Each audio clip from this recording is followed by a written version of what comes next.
In my parents' home, I was exposed to the contempt with which they spoke about faith preachers like Reinhard Bonnke, Benny Hinn, Kenneth Hagin, Oral Roberts, Steve Hill, and Katharine Siegling. My father often made me read defamatory articles from state church magazines to destroy the credibility of these preachers. As a Lutheran pastor, he refused to check the validity of these hostile allegations. With deep, heartfelt disappointment, I had to find out how my father, along with sect commissioners and other Lutherans from the Bayreuth parish St. Georgen, faithfully followed Luther's inhuman doctrine on dissidence. He expected others to follow what he thought to be the right things to believe. Because of that, my husband and I were forced to marry in his church, the Lutheran Church of St. Georgen in Bayreuth. While he condemned others, he cooperated in his parish with church staff who had openly confessed to be atheists in their former homeland of Romania and had been leaders of the Communist Party and Securitate collaborators. Their job had been to denunciate others to the police and the Securitate, which they did to facilitate their own emigration from Romania.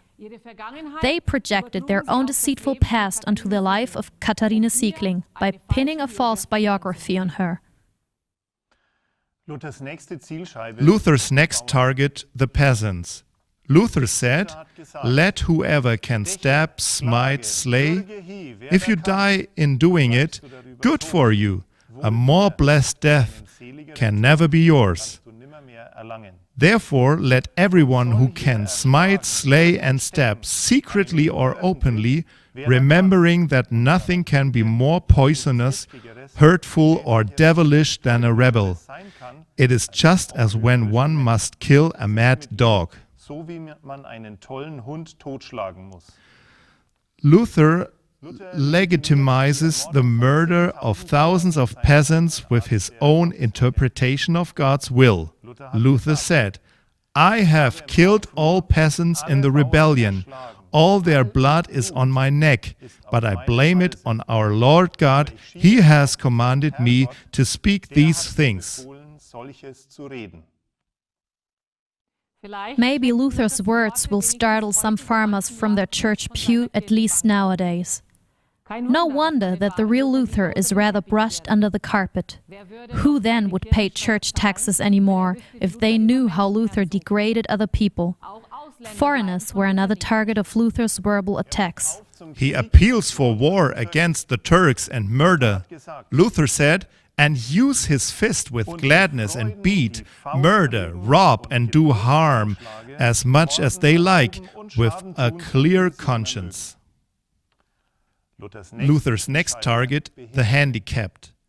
In his table talks, he said that the devil foisted changelings and monstrosities and advised to drown such a child. Luther said, "He's not your son, but the devil himself in person. Take the good for nothing and cast him into the water. Therefore, throw away this foul offspring without any hesitation." He called handicapped people nothing but pieces of flesh without a soul.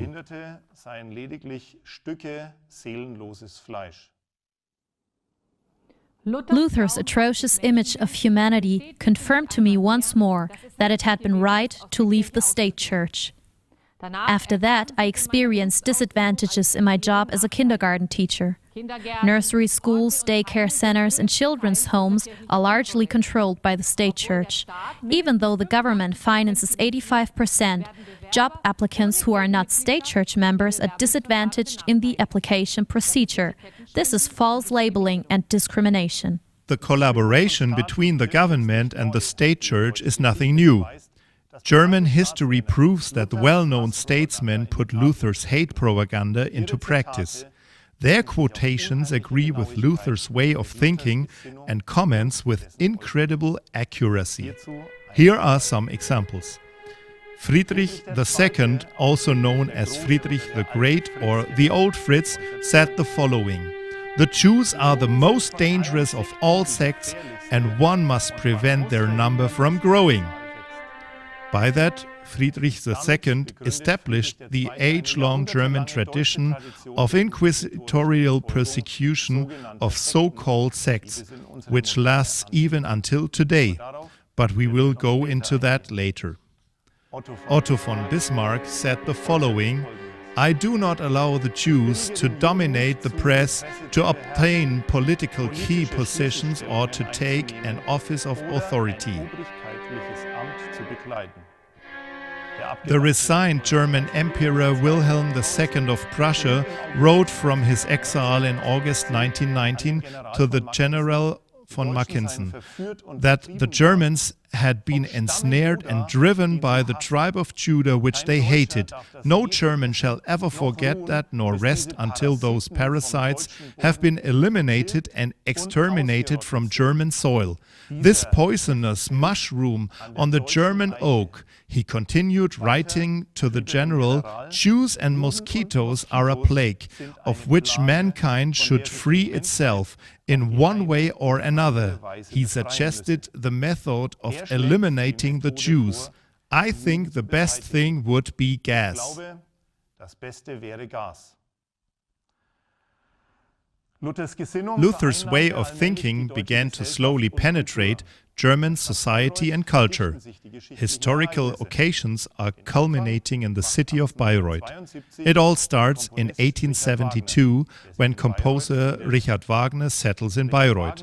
In 1850, Richard Wagner publishes his writing Judaism in Music. To add authority to his words, the writing was published again in 1869.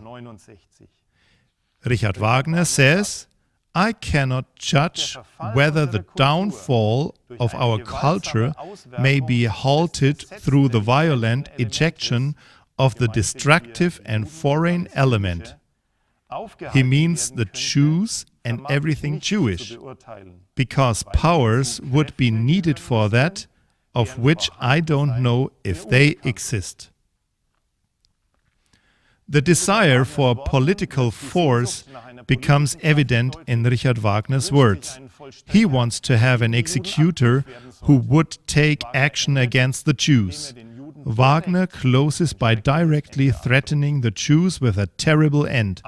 Consider that only one thing can be your salvation from the curse which is upon you, the salvation of Ahasuerus, the extinction.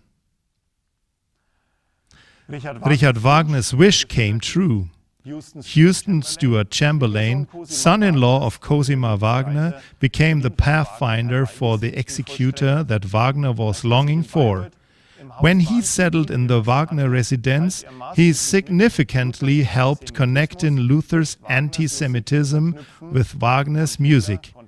Hitler could count on the Wagner support because of his personal relationship with the Wagner family. Goebbels admired Chamberlain as father of our spirit, pioneer and pathfinder. The antisemite Chamberlain said the following about the Jews: "Not only the Jew, but everything that comes from the Jewish spirit gnaws away and corrupts the best which is in us." Hitler names the source of his ideology in 1923. Luther was a great man, a giant. With force he broke through the dawn. He saw the Jew as we only now begin to see him. Hitler told the Catholic Bishop Wilhelm Berning in 1936, "I only do what the Church has already been doing for 1500 years, however more thoroughly."